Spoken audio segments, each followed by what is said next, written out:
특별히 요한복음 1장부터 12장까지는 불신자들을 대상으로 기록이 됩니다. 믿지 않은 사람들 가운데 주님이 영혼들에게 전도하는 그런 장면이 나오고, 이렇게 여러 가지 선포나 하나님 되심의 선포나 또 많은 기적들을 행하신 것이 이제 나오고, 13장부터 이제 17장까지는 특별히 구원받은 그 자기 사람들, 이제 제자들을 향해서, 그러니까 이제 1장부터 10장까지는 불신자들을 향한 사역이라면, 이제 13장부터는 구원받은 성도들을, 교회를 대상으로 하는 이 말씀이거든요. 그 사역이거든요. 그래서 13장에 우리가 잘 아는 이 세족식, 이제 이 발을, 그 예수님이 제자들의 발을 씻는 그런 장면이 나오고, 그리고 이제 만찬이 나옵니다. 바로 연결해서 이 세족식과 만찬, 이 두 가지 의식이 나오고, 그 다음에 14장부터는 이제 우리가 유명한 이 고별 설교, 주님의 마지막 설교가 14장부터 이제 16장까지 나오고, 17장은 주님이 바로 이 자기 제자들을 위해서 마지막으로 중보 기도를 하시는 것이 이제 하는 모습을 이렇게 볼 수가 있죠. 그래서 주님이 이제 이렇게 마지막 제자들을 향한 그런 그 세족식이라든지 또 주의 만찬이라든지, 그리고 이제 이 고별 설교를 하시는데, 여러분들이 특별히 요한복음에 보면은 이 사랑하라는 말씀이 한 56회 정도가 나옵니다. 근데 이제 그 중에 44회가 이 고별 설교에 들어가 있어요. 주님이 제자들을 향해 하신 말씀 가운데 들어가 있습니다. 그만큼 이제 이 사랑에 대한 이 중요성을 강조하고 있는데, 특별히 그 주님은 그 자신이 세계를 복음하는 세계 선교의 전략을, 사실은 주님이 12명의 제자들을 뽑아가지고 그들을 이제 중심으로 훈련을 시키고, 그들을 이제 통해서 세계 선교를 이루고자 했던 것입니다. 그래서 어떻게 보면 이제 집중하고 정예화하고 마치 특수부대로 훈련하는 것처럼 12제자들을 3년 반 동안 주님이 많은 기적들을 보이시고, 또 이 많은 말씀들을 가르치시고, 또 삶을 보이시고, 같이 동고동락하면서 3년 반 동안을 집중 이 훈련을 합니다. 그래서 이제 오순절 계기로 해서 이 12명을 중심으로 해서 이 선교가 이루어지는 걸 볼 수가 있거든요. 물론 이제 12명이 이제 70명이 제자가 되고, 70명이 이제 120명이 제자가 되고, 또 120명이 다락방에서 베드로의 설교를 통해서 어떻게 돼요? 성령이 임하자 3,000명이 이제 주님께 돌아오죠. 3,000명, 5,000명, 많은 무리가 이제 돌아오게 되는데, 자, 이렇게 주님은 그 12명이라고 하는 이 단위, 가장 그 소그룹이라는 단위를 통해서 마치 이 가정교회처럼 이렇게 작은 그룹의 사람들을 이렇게 집중적으로 이렇게 훈련을 해가지고 복음 전도의 전략으로 세우고 있는 걸 볼 수 있습니다. 그리고 이제 주님이 이 땅에 오셨을 때 이제 유대인들을 향해서 복음을 집중적으로 전합니다. 그리고 사마리아 이방인의 전도를 주님이 안 하셔요. 자기 백성이고 하나님이 이스라엘 민족을 선택하셨기 때문에 이제 이 자기 백성을 위해서 집중적으로 전하는데, 주님이 자기 땅에 자기 백성 영접하지 않아요. 그리고 주님을 박해하고 배척하고 마침내 십자가에 이제 죽이는 일을 하게 되거든요. 그래서 주님이 이제 이 유대인들의 전도를 이제 그 포기하고, 그 다음에 이제 이방인들을 향한 전도를 시작합니다. 그래서 이제 주님께서 이 유대인들의 경륜이 아닌 바로 이 그 이방인과 유대인들을 통해서 이루어질 교회에 대한 어떤 비전을 최초로 선포를 하게 되죠. 주님이 내가 이 교회를 반석에 세우겠다. 그래서 마태복음 16장에 보면은 이 교회에 대한 말씀이 이제 최초로 나오게 됩니다. 그리고 이제 18장에 보면 두세 사람이 내 입으로 모인 곳에 내가 그들 가운데 함께 하겠다. 그래서 여기 중요한 말씀은 이 주님께서 내가 이 교회를 세우겠다. 이 주님이, 그 다음에 내가 너희와 함께 하겠다. 이 I will이라는 말 있죠. 이 주님께서 주권을 가지고 교회를 세우겠다. 그리고 주님이 교회에 너희들과 함께 하겠다. 이게 이제 교회를 향한 주님의 선포였어요. 그러니까 교회는 이 사람들이 위해서 이루어진 게 아니라, 하나님의 교회는 하나님이 세우시고, 하나님의 이 반석 위에, 이 신앙 고백 위에 예수 그리스도가 누구라고 하는 그 신앙 고백을 하는 자들을 중심으로 해서 이 하나님의 교회가 모여주고, 이 거듭난 사람들 가운데 주님이 그 가운데 계신다고 하는 거예요. 그래서 이 교회는 주님이 거하시는 것이 교회예요. 구약의 성막 가운데 하나님의 영광이, 하나님의 임재가 그들 가운데 거하셨을 때 그게 성막이 됐어요. 모든 그 그 텐트나 이런 텐트 모든 집 중에서 하나님이 거하시는 곳이 성전이고 성막이었어요. 그러니까 교회는 뭐냐? 하나님이 거하시는 곳이. 예수님이 몸에 하나님이 거하시니까 이 몸이 이 성전이 되었어요. 이 성전을 헐라 그랬잖아요. 주님이 육체를 헐라 그랬어요. 하나님이 거하시는 곳이 육신이었고 하나님이 거하시는 곳이 바로 이제 몸이 교회예요. 그러니까 이 교회라고 하는 것은 하나님이 거하셔야 돼요. 주님이 거하시는 게 교회예요. 그러니까 주님이 이 반석의 교회를 내가 세우겠고 그 다음에 내가 그들 가운데 함께 하겠다는 것이. 만약 우리 가운데 이 하나님의 영이 우리와 함께 하지 않으면 이 교회는 아니에요. 그런 종교 집단이고 인위적인 그런 집단이 되겠죠. 거기는 이 형식이나 이런 거 있을지라도 거기에 하나님의 실제적인 영이 없다면은 이 교회라고 할 수 없는 거죠. 그래서 교회는 주님이 세우시기 때문에 주님이 주인이에요. 교회의 머리는 주님이에요. 주님이 머리가 된다고 하면 내가 이 교회를 다스리겠다는 말이에요. 그리고 주님이 임재한다고 하는 말은 주님이 이 교회에 필요한 모든 것들을 이제 공급하시고 인도하겠다는 말이에요. 구약 이스라엘 민족을 이 불과 구름 기도로 인도하셨듯이 또 이 법궤 중심으로 해서 이스라엘 백성들을 움직였듯이 이 교회도 바로 주님이 이 교회의 머리가 되시고 주님이 이 교회의 주권자가 되셔가지고 주님이 이 교회를 운행해 가셔요. 그래서 우리가 항상 메시지도 뿐만 아니라 이 예배 시간에 성령이 그분이 주권적으로 인도하도록 늘 우리가 이 겸비한 태도를 가져야 돼요. 인위적으로 사람이 나서지 않고 오늘 많은 이 교회 가운데 결국은 이 교회는 두 가지 양상이 나타나요. 하나는 자기가 중심이 돼가지고 자기가 섬김을 받고 자기가 대우받고 자기가 인기와 관심과 또 모든 시선을 자기에게 모으려고 하는 자기를 중심으로 하는 사람들이 이 교회 안에 있을 수가 있어요. 또 육신적인 성도들이 그럴 수가 있어요. 그러나 이 교회는 주님이 머리예요. 주님이 우리의 섬김의 대상, 예배의 대상이에요. 주님이 우리 항복하고 복종하는 대상이에요. 주님 중심의 교회가 교회예요. 우리가 얼마든지 우리는 우리 자신을 치장하고 내 어떤 그런 여러 가지 실력이나 경력이나 성경 지식이나 많은 걸 가지고 자기를 변호하고 자기를 증명하고 자기를 드러내려고 하는 이런 사람들이 얼마든지 교회 안에 있을 수가 있어요. 그러나 오늘 이 본문에서 이 세족식을 하면 주님이 하신 메시지는 뭐냐면 그들이 가장 먼저 해야 되는 것은 주님은 내가 섬김을 받기 위해서 온 게 아니라 섬기러 오셨다. 주님의 말씀이 이 세족식의 핵심은 그거예요. 지금 이 유대인들은 어떻습니까? 그 모래 사막 지역이 있고 또 그 아열대 지역이기 때문에 땀이 많고 그다음에 먼지가 많고 그래서 샌들을 신었어요. 그래서 그들이 반드시 어떤 집안에 들어가게 되면 그 집안의 종이나 노예들이 먼저 이 손님의 발을 씻는 일이에요. 근데 사실은 이제 그 여기에 가보니까 여기에는 지금 아마 누가 발을 씻어주지 않았던 것 같아요. 근데 이제 보니까 전부 다 자기들이 예수님 발을 씻어야 되고 또 다 씻어야 되는데 제자들이 전부 다 힘을 주고 막 누가 나의 발을 씻을까? 제자들 가운데도 긴장이 있었고 서로가 막 경쟁적으로 내가 좀 더 나이가 많고 내가 더 이러니까 대우받으려고 하는 생각 속에 다 있었던 것 같아요. 근데 이제 주님이 그래서 이 저녁 잡수시기 전에 손님이 오자마자 이렇게 세족식을 해야 되는데 거기 4절에 보면은 이제 거기에 3절에도 저녁 먹는 중이라는 말이 있죠. 4절에 저녁 잡수시던 자리에서 그러니까 이제 식사를 하는 과정에서 예수님이 일어난 거예요. 예수님이 아마 기다렸던 것 같아요. 한번 예수님이 인내하시다가 이제 참지 못하고 지금 일어나셔가지고 주님이 직접 이제 제자들의 발을 씻기 시작하거든요. 그래서 얼마나 예수님이 십자가 앞에 놓고 야고보 요한이 이 어머니가 와가지고 막 예수님의 우의정 자의정하고 막 그랬잖아요. 근데 주님 뭐라 그랬습니까? 내가 온 것은 섬김을 받으러 온 것이 아니라 섬기러 왔다. 그리고 많은 사람의 대속물로 주기 위해서 내가 왔다고 주님이 성육신의 목적을 이렇게 말씀하십니다. 그래서 이제 주님이 하신 말씀은 이 사랑에 대해서 주님이 설명하면서 특별히 13장에서 너희가 서로 사랑하라 그러면서 내가 너희를 사랑한 같이. 주님은 사실은 이 말씀을 공생의 서두에 말하지 않고 공생의 이제 마지막 즈음에 말해요. 지금까지 주님은 제자들을 어떻게 사랑하신 것을 보여주셨고 그리고 이 세족식을 통해 특별히 보여주셨어요.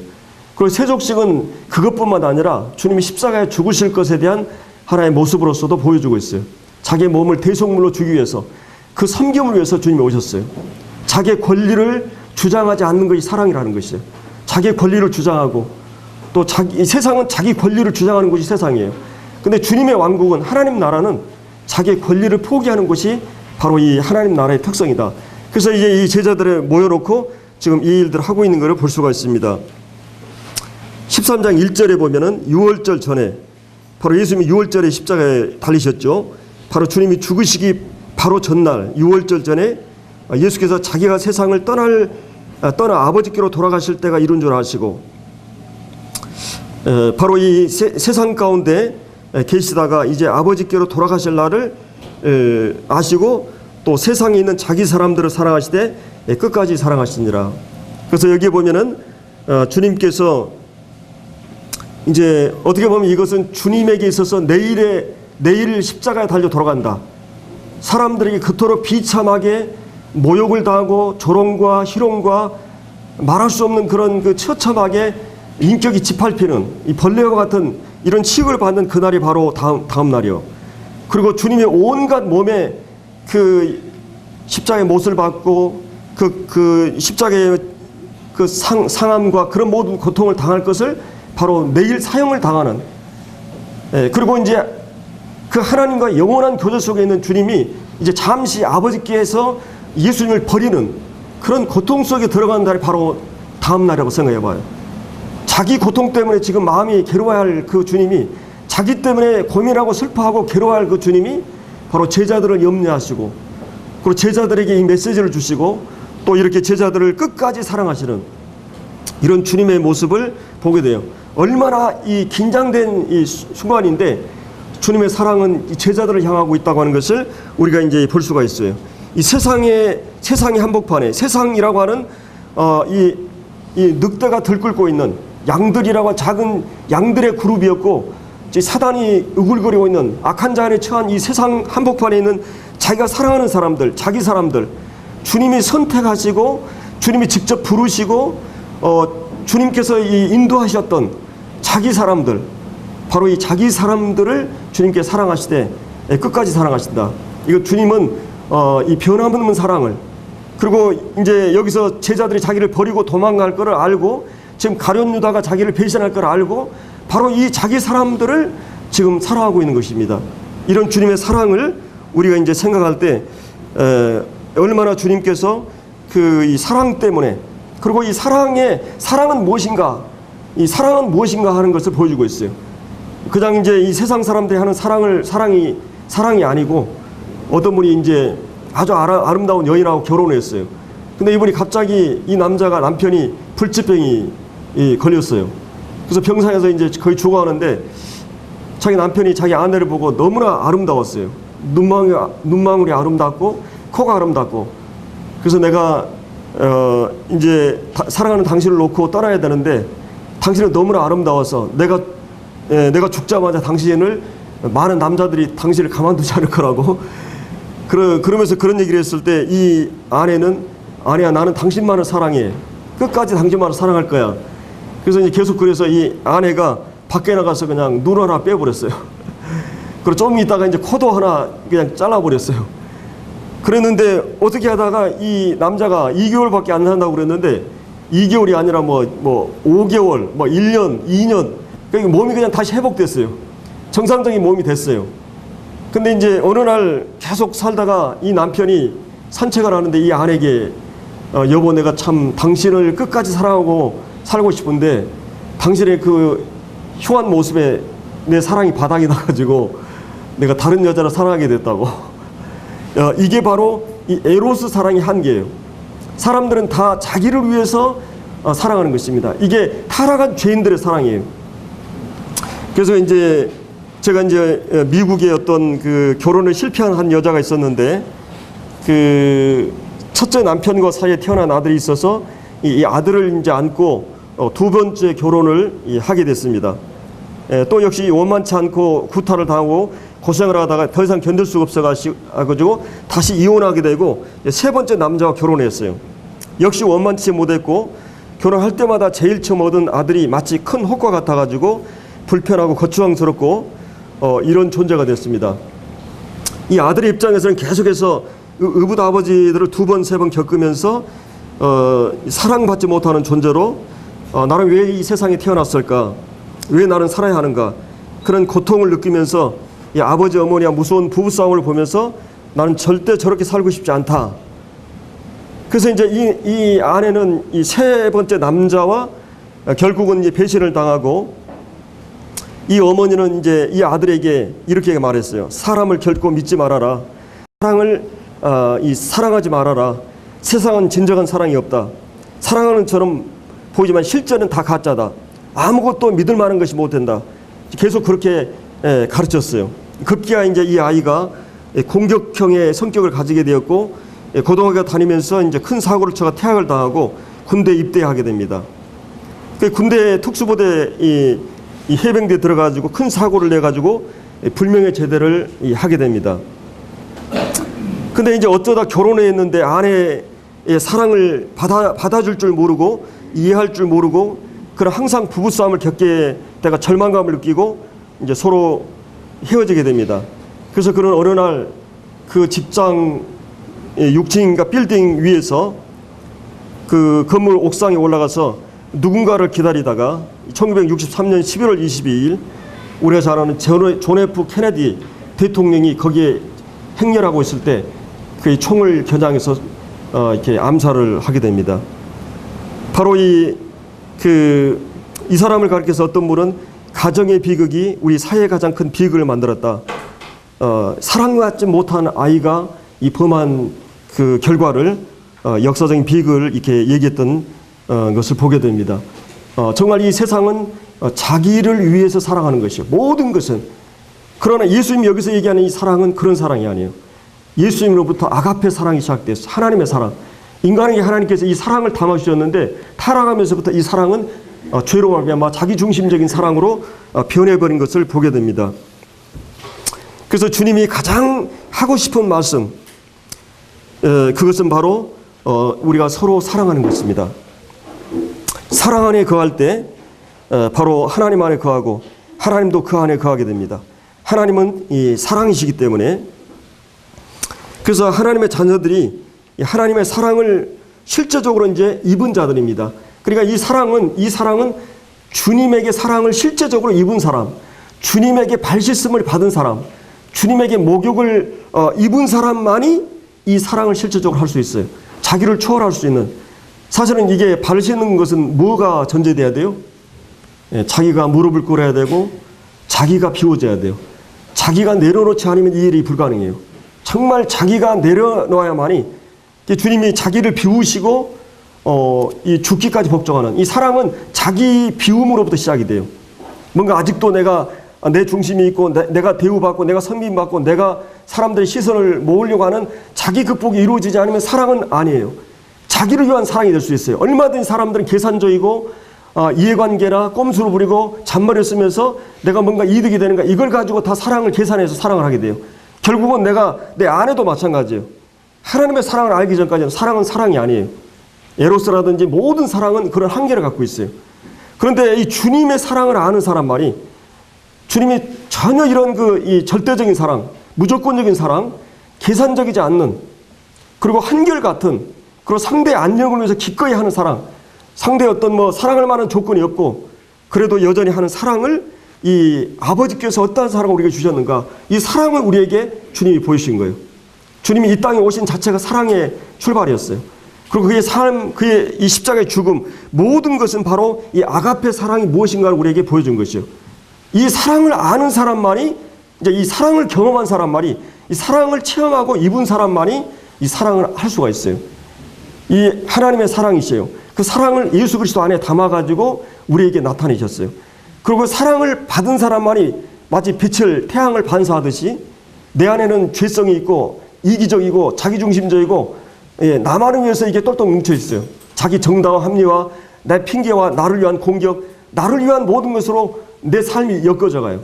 근데 이거를 극복할 수 있는 거는 주님이 나를 지배하고 주님이 나를 주인이 되고 주님이 앞세우고 그리고 나보다 더 사랑할 수 있는 대상이 있어야만이 나를 극복할 수가 있어요. 근데 주님이 어떤 분입니까? 우리가 경험한 주님은, 우리가 알고 있는 주님은, 그리고 내 인생의 모든 것이 다 사라지고 아무것도 남지 않고 여러분들이 남는 것이 있다면 그게 뭐겠어요? 여러분이 딱 한 분, 주님이 여러분 남으면 여러분 인생은 성공한 거예요. 근데 여러분이 인생을 열심히 살아요. 나를 위해서 발버둥 살아요. 근데 어느 날 여러분이 모든 것을 다 아무것도 다 버리고 아무것도 남지 않는다면 그 인생은 망한 인생이에요. 여러분에게서 주님은 어떤 분입니까? 여러분에게 주님은 어떤 대상이고 어떤 가치가 됩니까? 이런 그 최고의 가치, 이 주님, 그분을 인격적으로 바로 이 구원은 뭐냐? 내가 나를 위해서 어떤 피로를 해결해 주는 그런 예수님만이 아니에요. 내가 죄사함 받고 거기에 머문 게 아니야. 내가 천국 튀겠다고 내가 내 인생을 이제 나를 위해서 내가 열심히 주님 믿으니까 이런 보상해주고 이런 예수님이니까? 그런 예수님이라면 여러분 불교도 있고 다 모든 종교는 그걸 위해서 존재해요.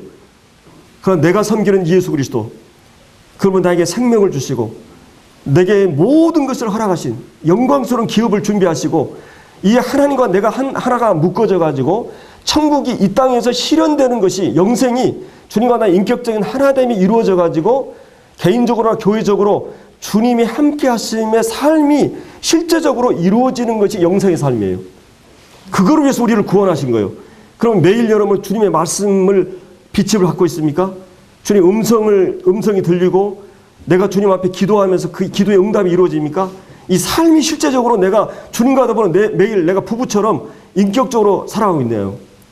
여러분 경상도 남편들이 세마디라고 그러죠.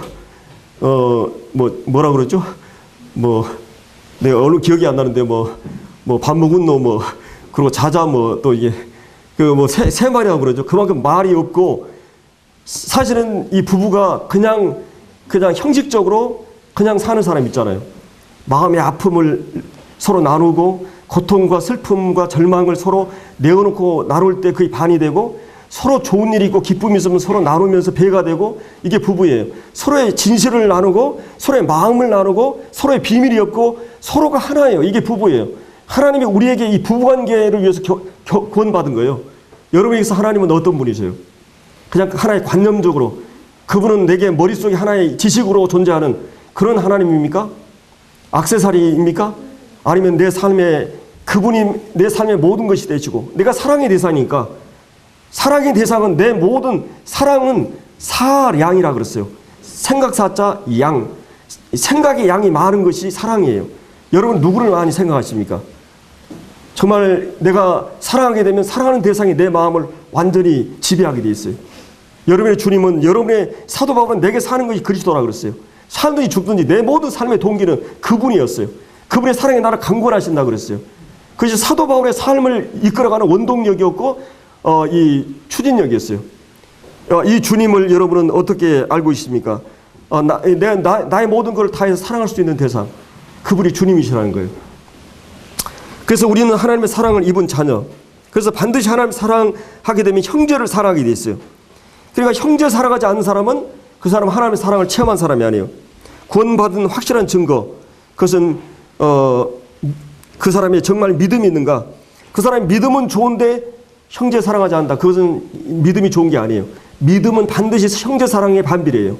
하나님에 대한 믿음이 있다면, 말씀에 대한 믿음이 있다면, 이 사랑, 하나님을 사랑하면 이 거룩한 이 의로운 그 갈망을 가게 돼, 죄와 싸우게 되고, 말씀대로 살고 싶고, 말씀을 사모하게 되고, 교회에 나오게 되고, 오고 싶어하고, 주님을 위해서 고난받는 기쁨으로 동참하게 되고, 성도의 어려움을 내 고통으로 알고 가슴 아파하고, 또 주님을 향한 소원과 계획, 비전을 사모하게 되고, 주님을 위해서 아낌없이 내가 드리고 섬기고, 이 아브라함도 정말 이 바울도 그렇고 또 이 형제를 사랑하고, 이게 생명 있는 이 하나님 아버지의 은혜를, 사랑을 체험한 사람들에게 나타난 정상들이에요. 우리는 정말 주님을 사랑하고 있는가? 그리고 주님을 사랑한 만큼 형제를 사랑하고 있는가? 사랑은 그 사람이 하나님의 자녀됨의 가장 이 증표예요. 여기 이제 우리가 이제 뭐라 그랬죠? 34절에 새 계명을 너에게 주노니. 여기서 그러면 새 계명은 왜 새 계명이라고 그랬을까요? 옛 계명이나 새 계명이나 그 본질은 같아요. 하나님 사랑하고 이웃 사랑하는 율법의 옛 계명도 그렇고, 주님이 이제 새로운 교회를 향해서 새로운 대상을 향해서 주신 계명이고, 새로운 본성과 새로운 생명을 가지고 있는 사람들에게 주신 계명이고, 하나님과 성령이 함께 거하는 사람들에게 주신 계명이에요. 이게 새 언약의 특성이죠. 그리고 이제 이 이스라엘 백성들과는 다른 그런 그 새로운 공동체를 향해서 주신 계명이에요. 이 새 계명, 이 새 언약 아래서 이루어진 계명이에요. 그리고 예수님이 직접 십자가에서 사랑을 보여준 이 사랑을 경험한 자들에게 주신 내가 새 계명을 너에게 주노니 서로 사랑하라.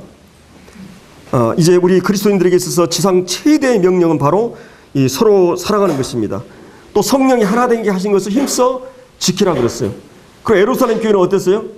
예루살렘 교회는 그 무시간 그 베드로가 성령이 딱 그 안에 들어가니까 어떻게 됐어요?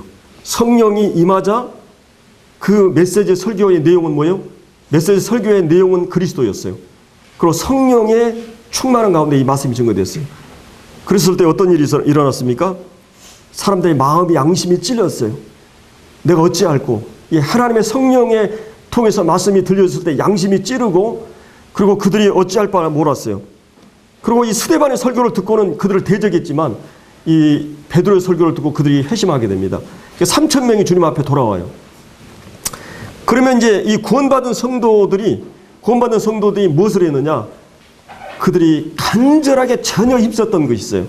하나님 말씀을 배우는 일을 사도의 가르침 받고 서로 이제 이 함께 모여서 기도하는 일과 또 서로 뜨겁게 교제하는 일과 그 다음에 이 예배 중심으로 만찬을 중심으로 한 떡을 떼는 일을 위해서 그들은 힘을 다해서 이걸 했어요.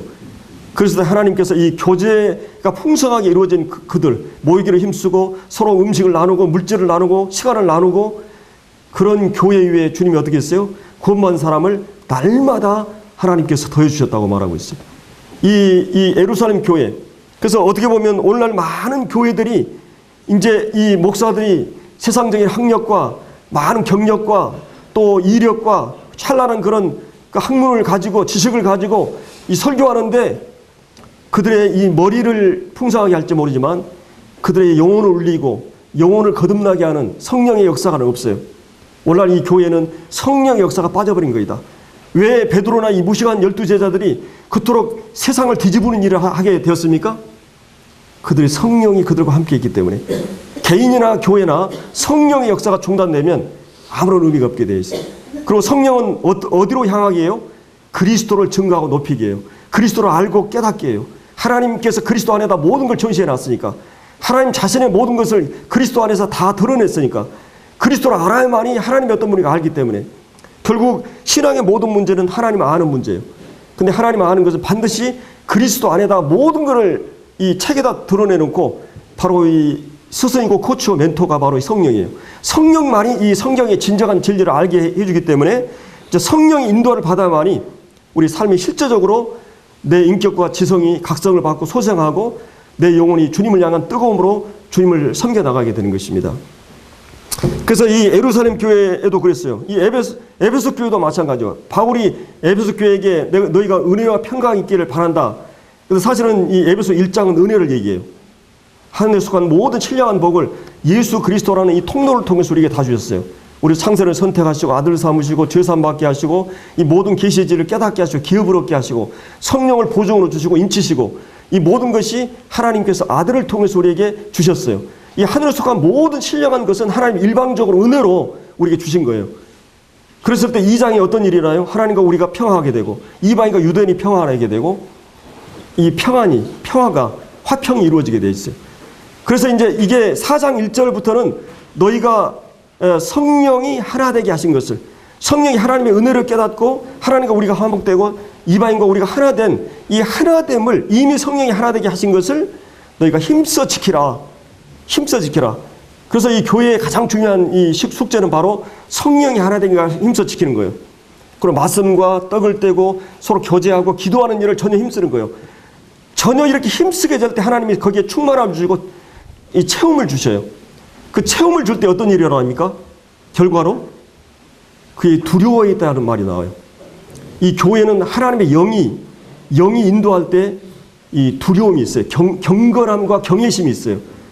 이 하나님이 임재가 빠지면 어떻게 되냐면 난장판이 돼요. 무질서하게 돼요.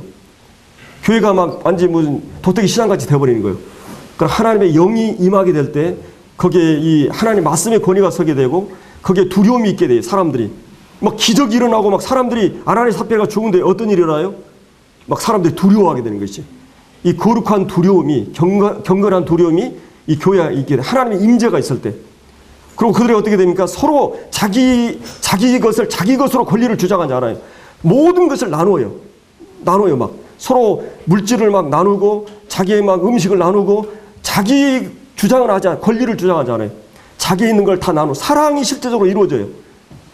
이 성령이 충만하게 되면, 말씀이 충만하게 되면, 사랑이 나누어지고, 그리고 서로 이 주님을 찬양하게 되고, 그래서 사람들에게 칭송을 받고, 인정을 받게 되고, 그리고 또 한 가지는 구원받은 역사가 그 가운데 일어났어요. 이게 예루살렘 교회예요. 자, 주님이 꿈꾸는 교회가 바로 이런 교회였어요.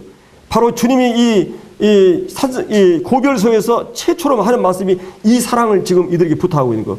그리고 주님이 그 행동으로 자기의 액션을 통해서 이 발 씻는 걸 통해 사랑이 무엇인가를 보여주고, 궁극적으로 십자가에서 자기가 어떻게 죽을 것을 보여주고 있는 것이에요. 그리고 이 섬김의 그런 본을 보여주고, 그리고 이렇게 섬기는 자 위에 내가 그들과 함께 하겠다는 것이. 그리고 내가 그들을 높이겠다는 것이. 그렇게 겸손을 가지고 있는 사람들, 그렇게 복종하는 사람들, 그렇게 남을 기꺼이 높이고 남을 섬기려고 하는 사람들, 자기 세우려고 힘을 주고 자기가 어떻게 하든 중심이 되려고 하는, 자기 세우려고 하는 사람은 하나님 결국은 그 사람을 망하게 하고 낮추십니다. 그런데 하나님 겸손한 자에게 은혜를 베푸시고, 겸손한 자에게 하나님께서 그들을 높이신다 그랬어요. 주님을 높이는 사람, 다른 사람을 높이는 사람, 자기보다 남을 낮게 여기는 사람, 그리고 섬기는 사람 위에 주님이 함께한다. 그리고 이 본문에 보면 18절에 보면 그 사람들이 가장 복된 사람들이라고 했어요. 내가 너에게 주인과 선생이 돼가지고 이렇게 하는데 너희도 그렇게 하라는 것이. 내가 너에게 주가 됐다는 말은 주님이 왕이 됐다는 말이에요. 어떻게 왕이 됐습니까? 주님이 그냥 아무것도 안 하고 왕이 됐어요? 여러분의 존재를 허락하신 분이에요. 여러분의 영혼의 존재를 허락하신 분이에요. 여러분의 영혼을 약속하신 분이에요. 여러분의 생명과 모든 것을 허락하신 그분, 왕이 될 만한 그분이에요. 그러면 자기의 목숨을 내어주기까지 사랑을 통해서 우리를 얻은 분이에요. 그분이 내 주고 왕이에요. 그 왕 대신 그분이 내 선생이고 선지자예요. 그분이 내게 이제 성령을 통해서 우리 주님이 어떤 걸 계속 깨닫게 하시고 일깨우시고 하신 분이에요. 그분이 은혜가 없으면 나는 체험을 받을 수가 없어요. 그분이 빛이 없으면 내가 말씀을 깨달을 수가 없어요. 내 영혼을 감동시키고 사로잡는 일은 성령이 아니고는 이루어질 수가 없는 일이에요. 그리고 그분이 바로 제사장으로서 우리를 위해서 중보의 기도를 지금도 하고 계시고, 지금도 제사장 사역을 계속하고 계시요. 이런 그 주님이 왕이 되시고, 그분이 선자 선생이 되시고, 그분이 제사장 사역을 하시고 계신 분이에요. 내가 너희들에게 이런 자가 되었다. 그래, 너희는 이제 제자로서, 나를 따르는 제자로서 너희들도 나같이 이제 다른 사람을 이렇게 섬기고 이렇게 할 것을 주님이 말씀하고 계시는 것입니다. 그래서 이제 여기에 주님께서 요한복음 15장에서도 이렇게 사랑할 때 너희를 기쁨이 충만하게 된다고 말하고 있어요. 그리고 이렇게 이제 그 주님이 사랑하는 자들에게 특별하게 함께 하신다고 말씀하고 있죠. 나에게 있는 걸 가지고 지키는 자라야 내가 나를 사랑하는 자니, 나를 사랑하는 자에게 자기를 계시하시고 또 그들과 거처를 함께 하시고 또 자기를 드러낸다고 주님 말씀하셨어요. 그래서 이제 네가 내게 대하여 이렇게 하니까 나도 너에게 그렇게 한다. 이게 율법이에요. 네가 어떻게 하든 상관없이 나는 너를 끝까지 사랑한다. 이게 독선이라고 한다면, 네가 나를 사랑할 때까지 내가 너를 사랑한다. 이게 집착이라고 그러죠. 그러나 그리스도께서 나를 사랑하는 사랑의 감동에 대해서 내가 주님을 사랑하는 것은 이게 주님이 아가페 사랑이에요. 그래서 이것은 인간으로부터 일어나는 선행을 다 긁어 모아놔도 하나님 받을 수가 없어요. 인간은 자기 중심적인 걸 초월할 수가 없기 때문에. 그래서 열심히 선행을 하는 것도 위험합니다. 자칫 잘못하다면. 그래서 먼저 계시가 필요해요. 주님이 어떤 분인가 알아야만이 돼요. 주님에게 사랑을 배우지 않으면, 주님의 사랑이 무엇인가를 알지 않으면 여러분의 선행과 착한 것, 최선이 하나님 가장 가증한 것이 될 수 있어요. 그러니까 이 가인도 최선을 다해서 종교적인 행위를 했습니다. 착한 일을 했어요. 그리고 남에건 자기로 성을 쌓았어요. 폭력을 행하고 자기를 지키기 위해서 사람 두 가지 방법을 써요. 착한 일을 하고 잘 하면서 하나님 이 우상을 향해서 하기도 하고 하나님 향해서. 근데 하나님의 은혜를 체험하지 않는, 구속의 경험을 하지 않는 모든 선행은 가장 위험한 것이, 성령으로 말미암지 않고는, 그리스도 이름으로 하지 않는 모든 것은 가정한 것이 될 수 있어요. 그렇기 때문에 내가 너희를 사랑한 것 같이 라고 하는 게 전제되는 거예요. 기독교는 주님이 나를 어떻게 사랑하셨는가, 그거를 알기 전까지는 가장 위험한 것이, 하나님은 자기 아들을 내어주시기까지 우리를 사랑하셨고, 주님은 자기 생명을 죽기까지 사랑을 하셨어요. 사랑할 만한 가치가 있어서 사랑한 것이 아닙니다. 사랑할 수밖에 없는 사람으로 만드는 것이 하나님의 사랑이에요. 하나님의 사랑을 입으면, 하나님의 사랑을 입고 사랑하지 않는 사람은, 하나님은 우리를 사랑하시면 하나님은 사랑할 수 있는 사람으로 우리가 창조된다 그랬어요. 사랑하는 사람으로 만들어간다 그랬어요. 여러분이 진짜 하나님의 사랑을 입게 되면 하나님을 사랑하게 되고 이웃을 사랑할 수밖에 없는 자들이 된다고 하는 것이에요.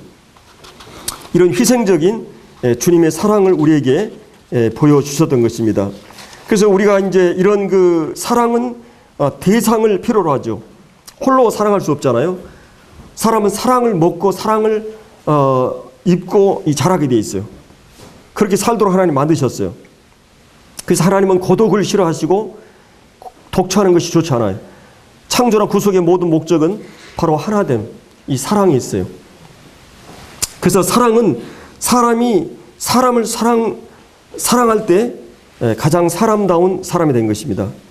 그래서 인간의 말에 이 사랑이란 이 말은 그 사람이란 말이 이 사랑이란 말에서 유래됐다고 그러죠. 인간이 가장 그 사람다운, 인간이 가장 행복한, 또 천사 같고 하나님 닮아 있는 가장 아름다운 것은 서로 사랑할 때예요. 그렇기 때문에 사랑을 잃어버린 것처럼 무서운 상실이 없습니다. 그래서 우리가 이 주님께서 사랑을 함께 살고 함께 더불어 사는, 인간이 함께 살도록 우리가 지어졌기 때문에, 그래서 하나님께서는 인생에게 이런 사랑을 통해서 사랑만이 우리의 즐거움과 기쁨과 행복과 만족, 우리에게 인생의 재미를 주는 것이 바로 이 사랑이에요. 그래서 이제 인간에게 세 가지 조화가 있는데, 자연과 조화, 또 이웃과의 조화, 이 하나님과 조화.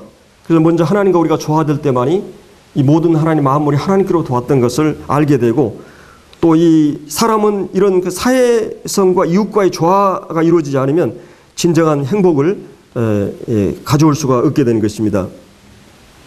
근데 우리가 알고 있는 이 인간이 죄를 범하면서부터 자연 속에도 치열한 그 보이지 않는 그런 경쟁과 생존 경쟁과 양육강식과 피비린내난 그 싸움이 계속되고 있습니다. 그리고 이제 인간 세계에서도 모든 사람들은 서로 불신하고 자기를 위해서 다 이용의 대상이에요. 사람 인간관계가. 그리고 겉으로 형식적으로 적당한 거리를 두고 아첨하고 적당하게 잘하면서 하지만 결국은 다 자기를 위한 것이에요. 이게 죄인들이 모여가지고 모든 사람이 자기가 옳다고 생각하는 사람들이, 자기가 왕이라고 하는 사람들이 모든 걸 지배하고 싶고, 이런 그 죄의 속성 그래요. 모든 것을 왕이 되고 싶고 모든 걸 지배하는 속성, 모든 것이 자기가 옳다는 재판장들이 사는 세상이 이 세상이에요. 근데 실제 그의 내면을 드러내 놓으면 사람들은 이 사회는 살 수가 없어요. 그들은 무서운 세계적인 국제적인 이 싸움이 일어나고 이 남북 전부 다 싸움판이에요. 가만히 보세요. 여러분들이 사람들이 사는 곳마다 그 내면에 깊이 들어가 봐요. 그러면 이 교회도 만약에 하나님의 영이 지배하지 않으면 어떻게 됩니까? 거기도 누가 잘 되면 시기하고 그냥 끌어내려고 다 이게 이렇게 되는 것이에요. 이게 이 죄성입니다. 근데 주님을 알게 되면, 주님의 사랑을 알게 되고 주님을 사랑하게 되면 이 사랑 안에서 모든 사람을 사랑하게 되는 것이에요. 그래서 이런 공동체 안에 이 모든 고통이 있는 것을 우리가 이제 보게 되는 것이에요.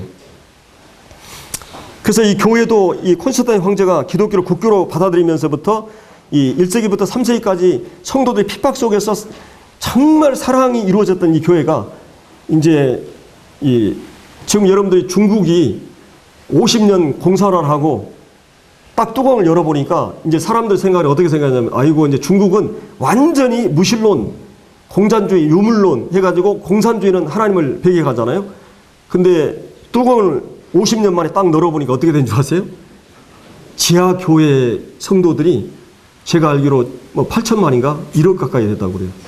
근데 그 교회는 신학교 나온 목사도 없고 뭐 무슨 뭐 교회 나온 건물도 없고, 근데 그들이 가정교회로 똘똘 뭉쳐서 지하에서 찬송도 입으로 부를 수 없고 자기들끼리 모여가지고, 그리고 이 성경이 없으니까 전달된 말을 가지고, 그리고 어떤 선교사들이 보내는 쪽복음식으로 마태복음 이렇게 들고 그렇게 다니면서, 이게 중국 교회를 무섭게 질적으로 이렇게 한 거예요. 어마어마한 교회가. 이 교회가 초대교회였어요. 핍박을 당하면서도. 근데 천주교가 기독교를, 콘스탄틴 황제가 기독교를 공인하면서부터 이제 모든 드러나면서부터 핍박이 없어지고 예수 믿는 길이 출세길이고, 이러다 보니까 이제 이 교회가 완전히 변질되고 했어요. 그리고 진짜 믿는 사람들은 어마어마한 핍박을 당합니다. 사실은 진짜 초대교회 성도들이 천주교에 의해서 5천만이 그 순교를 당해요. 이게 이 기독교 암흑시대 천년이에요.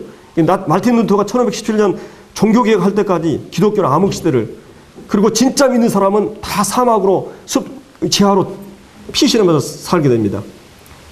이게 살아있는 교회예요. 우리 교회는 어떤가? 정말 주님 때문에 내가 핍박을 당하고 믿음 때문에, 이런 사랑 때문에 이 삶을 살고 있는가? 이것이 우리가 이 생각이 돼요. 여기 오늘 이 말씀에서 서로 사랑하라. 내가 너희를 사랑한 같이 너희가 서로 사랑하라고 주님이 말씀하고 계세요. 그래서 이 사랑은 아까도 얘기했지만 권리를 주장하지 않는, 이 세상은 권리를 추구하죠. 찾죠. 진정으로 사랑하려면 인간을 잘 이해해야 됩니다. 우리 그리스도인들 많이 영적인 눈을 가지고 나를 알아가요. 여러분들이 사실은 나를 잘 몰랐잖아요. 예. 그리고 이제 여기도 주님이 제자들에게 뭐라 그래요? 13장 거기 7절에 베드로가 주님이 발시스를 하니까 아예 안 됩니다. 예수님이 뭐라 그래요? 7절에 예수께서 대답해 이르시되 내가 하는 것을 내가 지금은 뭐라 그랬어요? 알지 못하나 이후에는 알리라. 성령이 너에게 임하고 성령이 너에게 이 모든 것을 밝혀줄 것이다.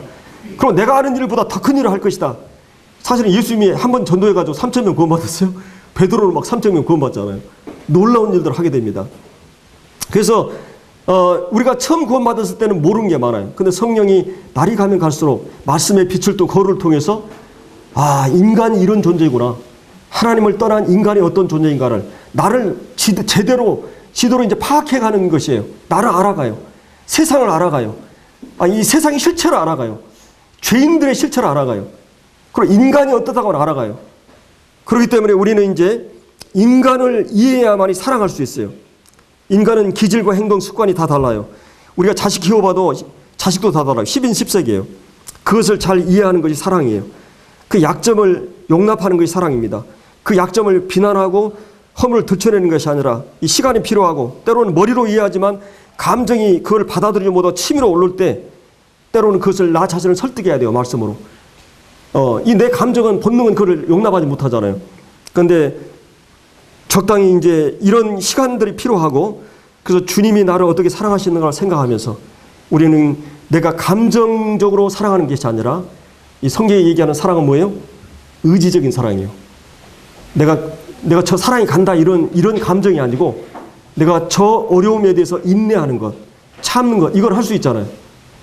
예, 사랑은 오래 참고 내가 뜨겁고 막 이런 게 아니고, 막 보고 싶고 막 그런 것이 아니라, 내가 구체적으로 어려운 그 관계에 대해서 내가 기다리고 참아주고, 이게 사랑이에요. 사랑은 명사나 형사가 아니라 이 동사라는 것이. 사랑은 의지를 통해서 내가 인격적으로 반응하는 것입니다.